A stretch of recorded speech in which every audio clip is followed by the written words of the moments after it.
Բարի երեկո բարեկամներ, նոր հայացքն է եթերում։ Բարեկամներ, հաճախ Սփյուռքի մեր լրագրողներից առիթ չի ընձեռվում հանդիպել մեր հանրապետության, Հայաստան Հանրապետության պետական բարձրաստիճան այրերի հետ։ Սակայն այսօր այդ հնարավորությունը ինձ ընձեռնել է իմ գործընկեր արեստավարժ բարձր պրոֆեսիոնալիզմով տոգորված իմ լավ բարեկամ լրագրող Ասիա Ասատրյանը, որի տեսաժապավենը ես սիրով կներկայացնեմ ձեր ունկնդրմանը, որտեղ Ասատրյանը հանդիպում է ունեցել Հայաստանում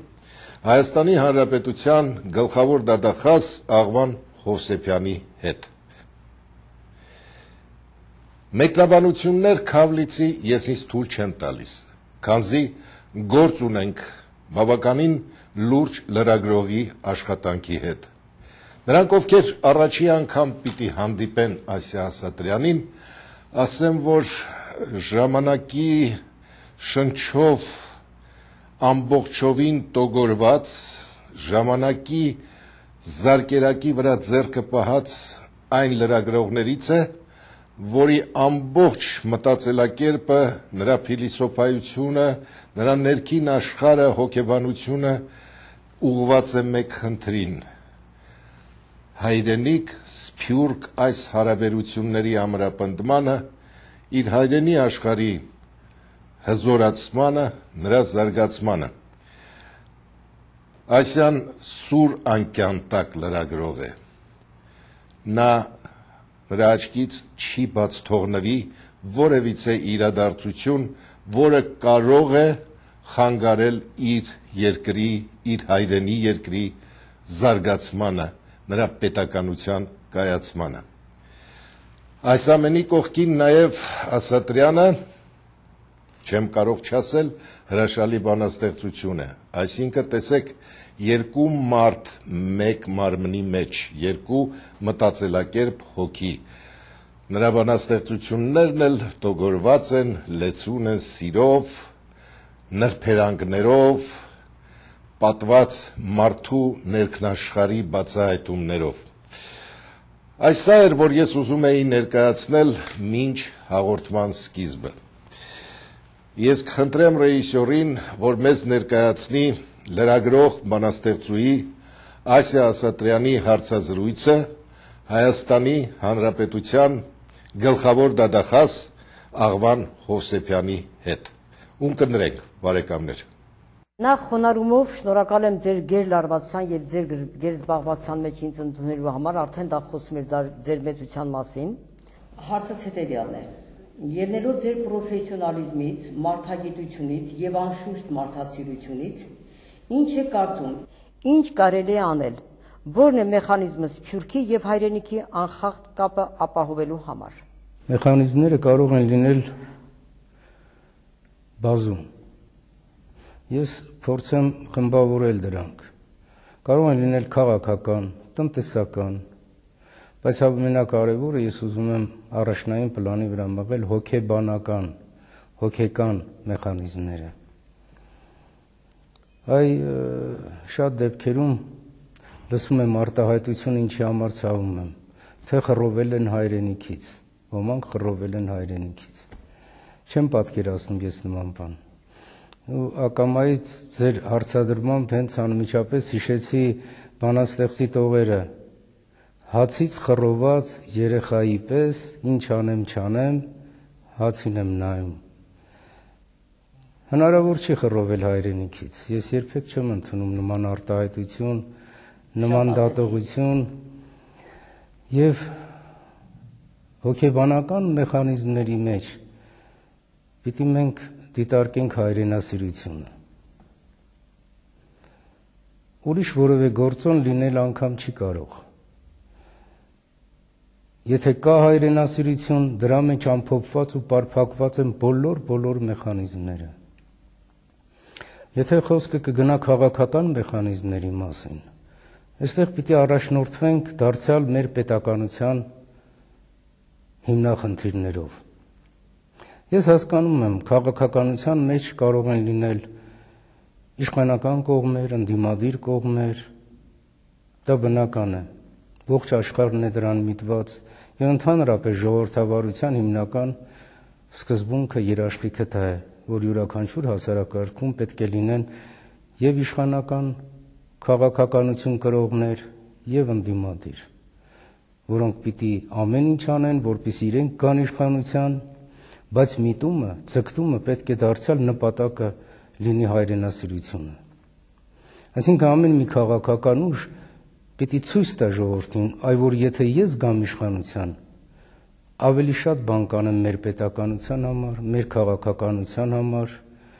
մեր տնտեսության համար, մեր միասնության համար։ Եվ դրանով նման լոզունգներով, նման ծրագրերով գան իշխանության։ Դրան պիտի նպաստի նաև Սփյուռքը, քանզի մեր Հայաստանի նման երկրում ամենակարևոր գործոնը դա կայունությունն է, խաղաղությունն է, որին բոլորս պիտի նպաստենք։ Չի կարելի, որ հասարակությունը ընդմիշտ մնա այսպես ցնցումների մեջ։ Չի կարելի դա անել, ուղղակի անթույլատրելի է։ Այ քաղաքական առումով սա է, որի մասին ես կուզեի ասել։ Տնտեսական մեխանիզմների մեջ դրանք բոլոր ներդրումային ծրագրերն են, որ մենք ակնկալում ենք, որ Սփյուռքը պիտի օգնի մայր հայրենիքին։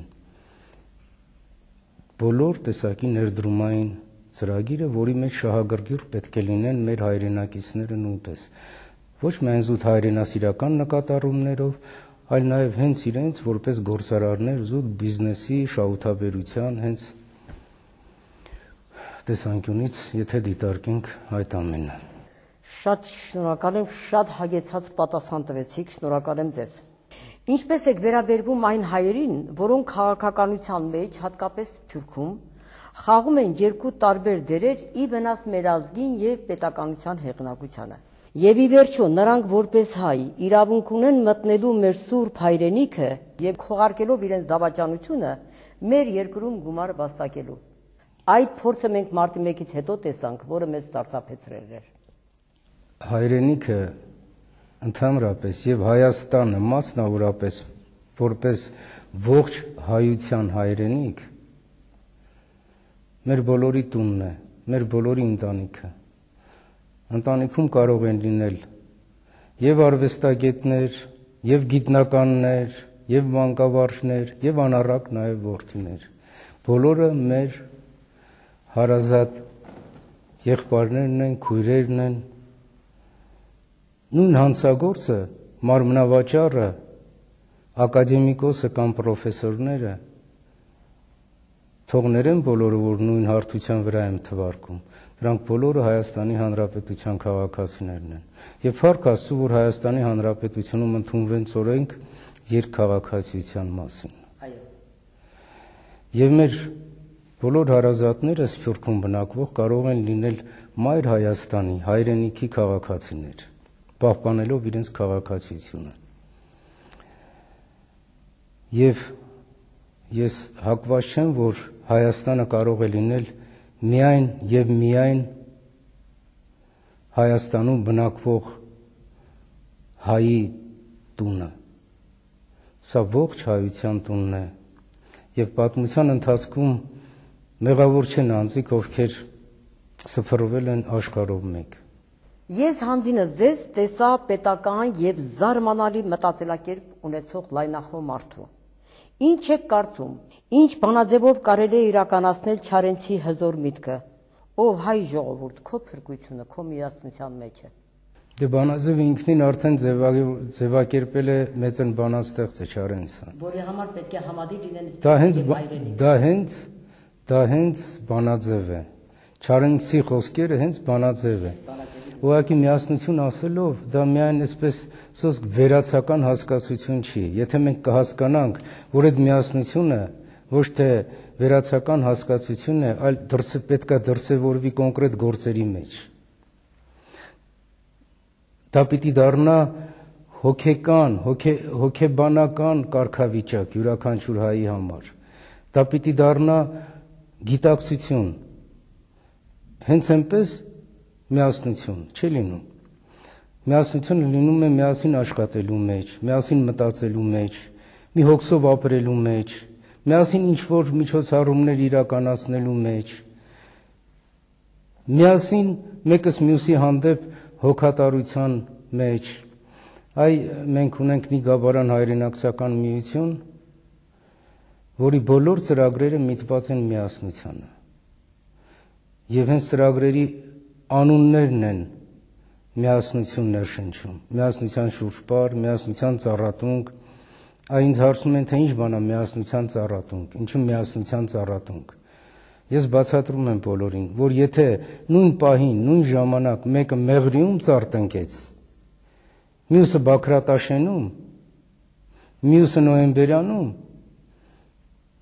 հենց դա միացրեց նրանց, դարձավ միասնություն,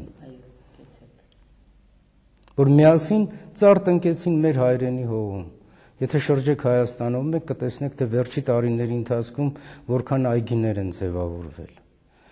ինչքան ծառ ու ծաղիկ է աճում արդեն Հայաստանում։ Շատ այսպես ասեմ, քռեկ ու քարափներ դարձել են մրգատու այգիներ։ Ինչ խորհուրդ կտաք Սփյուռքի ներդրողներին, որպեսզի նրանք կողմնորոշվեն եւ չկանգնեն հետագա բարդությունների առաջ։ Ներդրող սփյուռքահայերին, որոնք այստեղ հանդիպում են ժամանակի ոգով տոգորված Մեկիտան Սաքոների կամ Էստի Համեցեք կանչողների, հստակորեն մշակված մեխանիզմ կարող է առաջարկել նրանց, որպեսզի արկածների առջև չկանգնեն, իսկ ովքեր կանգնել են դաժան կորստի առջև,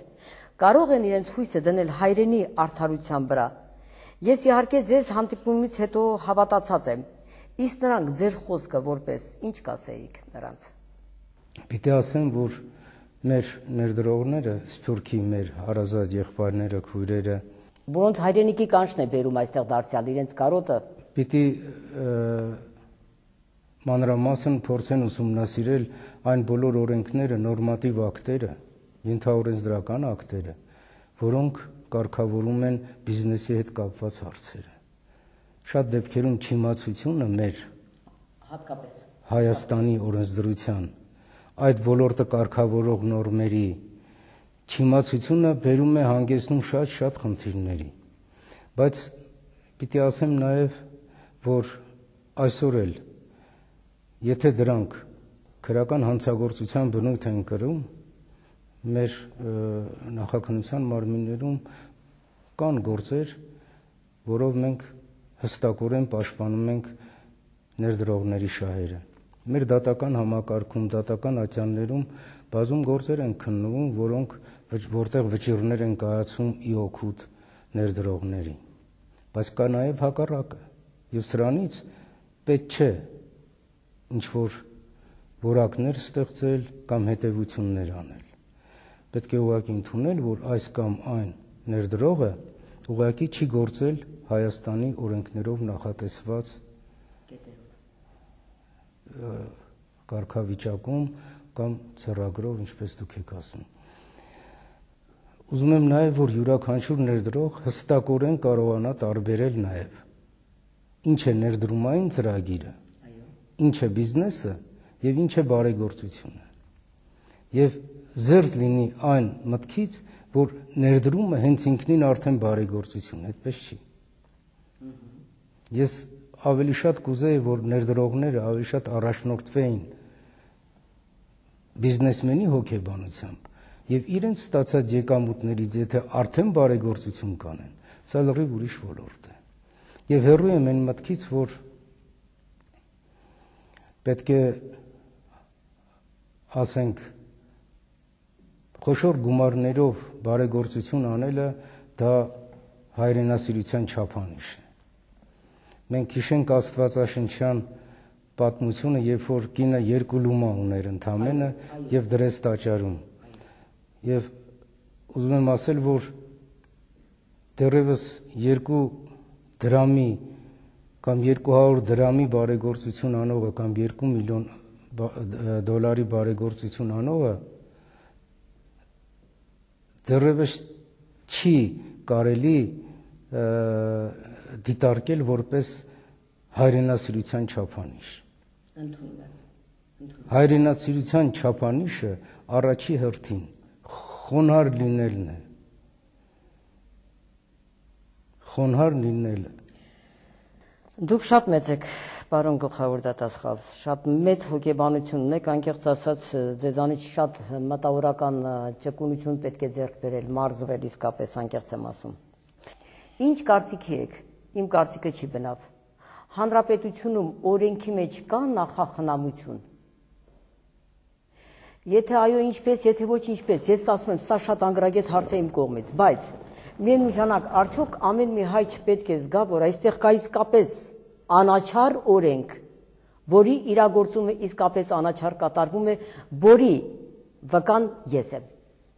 Այսօր ձեր առջև նստած։ Ես հավատում եմ իմ օրենքին, իմ հայրենիքին։ Եվ կուզեի, որ իսկապես, եթե կան մոլորված մարդիկ, եւ իսկապես կեղծ ճանապարհներ են գտել։ Գիտեք ինչ, օրենքի մեջ նախախնամություն չկա եւ չի կարող լինել։ Այո։ Նախախնամություն կարող է լինել օրենքի կիրառման մեջ։ Իսկ դա պատահում է եւ կա աշխարհի յուրաքանչյուր երկրում։ Մեծ, փոքր, զարգացած, ոչ զարգացած, ժողովրդավարական կամ ոչ ժողովրդավարական, ուղղակի խոսքը պիտի գնա դրա սահմանների մասին։ Մենք ամեն ինչ անում ենք, որպեսզի հատկապես Հայաստանի իրավական համակարգը, որպեսզի մենք օրենքների միատեսակ եւ անշեղ կիրառման համակարգեր ունենանք։ Դրանց են միտված այս վերջի տարիների ընթացքում ընդունված մի շարք հենց օրենսդրական ակտեր, որոնք ապահովում են օրենքների ճիշտ ու անշեղ կատարումը։ Մենք չենք ընդունում երկակի ստանդարտների կիրառում։ Հասկանում եմ ձեզ։ Բայց ցավոք սրտի, նորից եմ կրկնում, ոչ միայն Հայաստանում, աշխարհի բոլոր երկրներում դա հնարավոր է։ Շնորհակալ եմ։ Մի անկեղծ հարց, որը ինձ համար դժվար է արծածել, բայց քանի որ ձեր մեջ կա անսահման հոգեբանություն ու բանականություն, օգտվեմ դրանից, ներեցեք։ Սփյուռքում մի 2 տարի ծեծվեց մարմնավաճառքով զբաղվող արտերկրներում հայ կանանց մասին, որը շատ մեծ աղմուկ գրավեց։ Դուք ինչպես եք տրամադրված, որ արտերկրներում մարմնավաճառությամբ զբաղվող հայ կանանց վերաբերալ, ասում եմ ժողովրդի կարծիքը, իրավապահ մարմինները նախորդ տեղյակ լինում են, ասեմ, որ այս հայցը Սփյուռքում բոլոր հաղորդաշարերում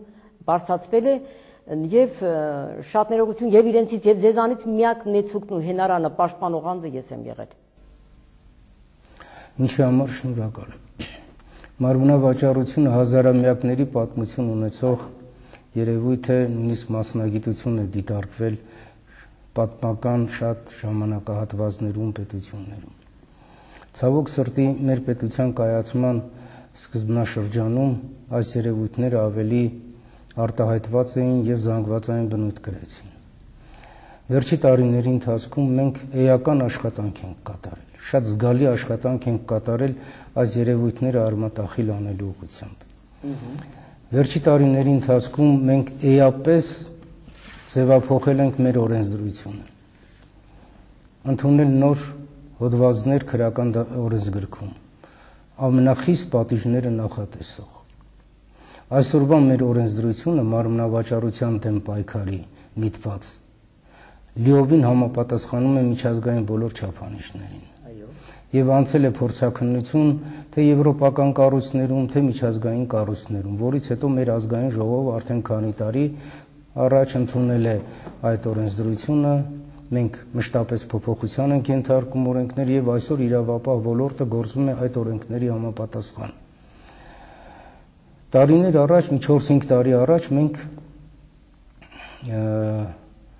չունեինք նույնիսկ մարմնավաճառության համար քրեական պատիժ նախատեսող հոդվածներ։ Մենք ունեինք հոդվածներ, բայց միտված էին, ասենք, կավատությանը, այն էլ կօգտագործում ունեն։ Ինչ նորից պիտի շատ։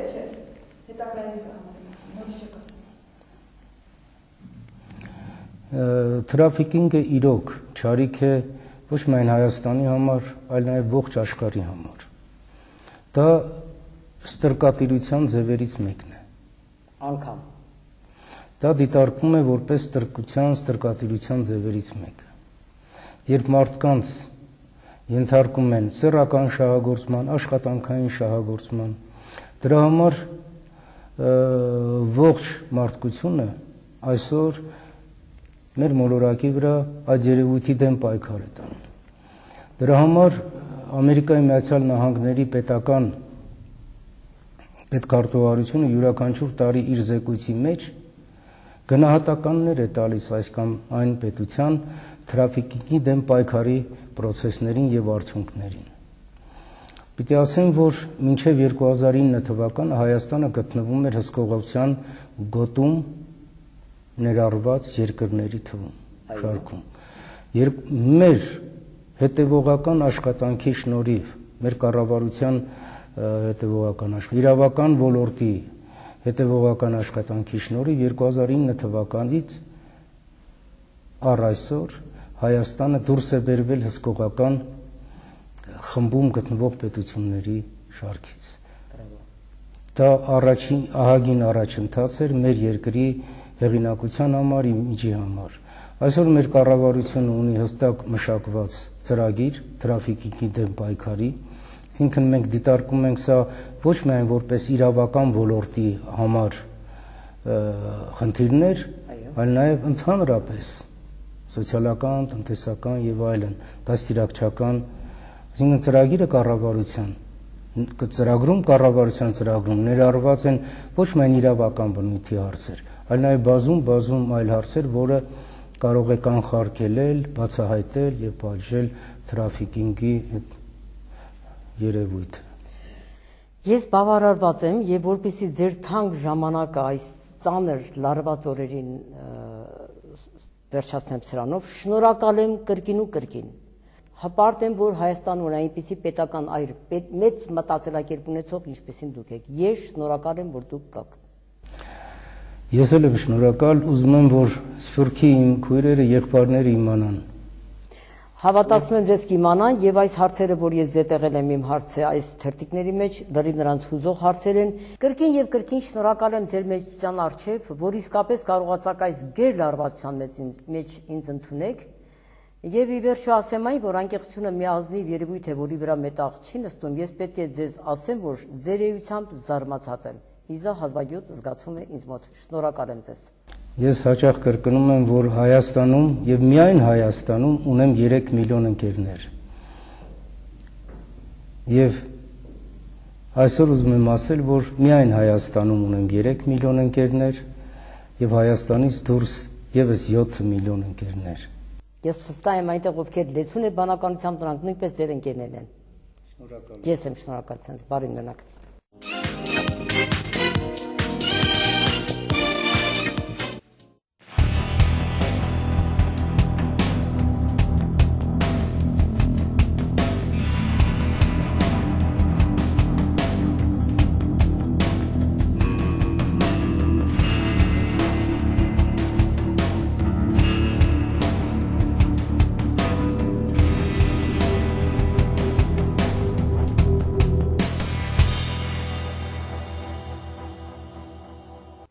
Երկրի տնտեսական անկայուն վիճակը շատերին կանգնեցրել է ֆինանսական լուրջ խնդիրների առջև։ Ինչ անել։ Կա այդ հարցի լուծումը։ Իրավաբան Ելենա Սպիրսը, որը մասնագիտացված է բանկրապսիի բոլոր տարբերակներով, կօգնի ձեզ ձերբազատվել բոլոր պարտքերից, պահպանելով ձեր տունը,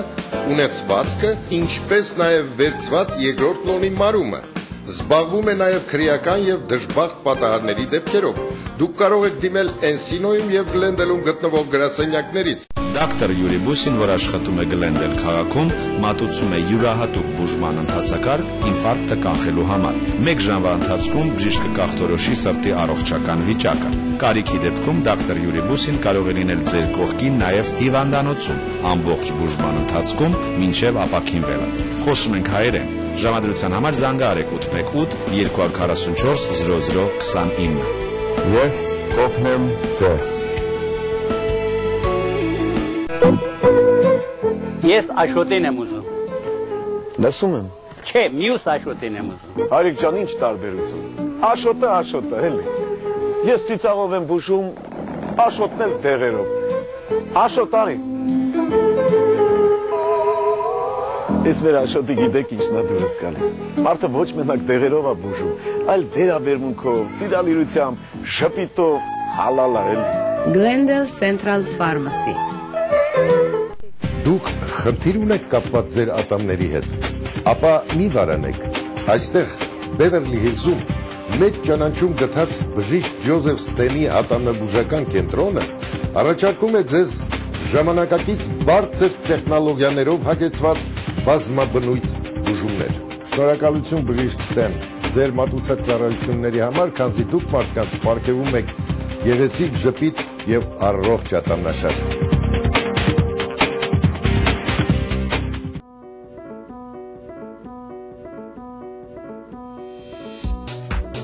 Եթե անկարող եք աշխատել ձեր հիվանդության պատճառով, եթե հիվանդության թոշակի դիմել եք եւ մերժվել, եւ ցանկանում եք աշխատել հմուտ եւ մասնագետ ընկերության հետ, որը մասնագիտացված է միայն Social Security հիվանդության թոշակի ավելի քան 20 տարվա փորձառությամբ եւ առանց պահանջելու որևէ վճարում մինչեւ ձեր кейսը չհաղթեք, ապա զանգահարեք Aslan & Associates գրասենյակին, վստահելով մեր անձնակազմին ձեր Social Security հիվանդության թոշակի վերաբերյալ բոլոր հարցերով։ Անվճար խորհրդակցության համար զանգահարեք մեզ։ Մենք կպայքարենք ձեր իրավունքների համար։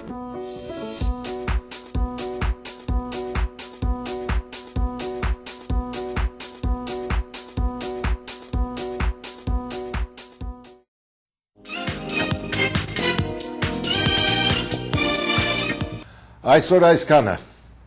Մնացեք բարյավ բարեկամներ։ Մինչ նոր հանդիպում։